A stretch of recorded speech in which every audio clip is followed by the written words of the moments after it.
Не поддаться на провокации. Сегодня президенты Кыргызстана и Таджикистана обсудили вопросы определения границы между странами. Пообщались с жителями селений Варух и Аксой и призвали их жить в мире. С подробностями Вера Исмаилова. Хуш-Омадет и хуш-Келипсис, что значит «добро пожаловать». Глав государств приветствуют по всем традициям таджикского и киргизского гостеприимства. По обе стороны границы девушки в национальных нарядах встречают гостей с цветами и хлебом.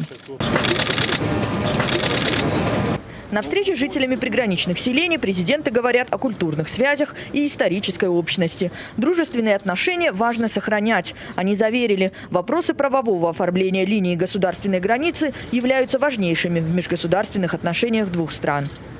Мы будем делать все, чтобы наши народы жили в дружбе, согласии. Они всегда жили дружно, мирно. Главный посыл встречи – не поддаваться на провокации. Для этого активистов, интеллигенцию, руководителей городов и районов призвали проводить разъяснительные работы среди жителей приграничных регионов. После теплой беседы и фотографирования – официальные переговоры в Исфаре. Стороны говорят о необходимости продолжения процесса делимитации госрубежа и недопущении провокационных ситуаций на приграничных территориях двух стран.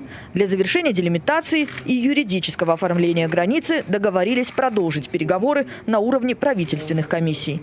Вера Исмаилова, Бахтувар Бахрулузада, Мир-24. Также сегодня Эмомали Рахмон и Сооронбай Жээнбеков посетили выставку достижений жителей Исфары. Они осмотрели пирамиды из Бахчевых, ознакомились с продукцией предприятий пищевой промышленности и ремесленников города.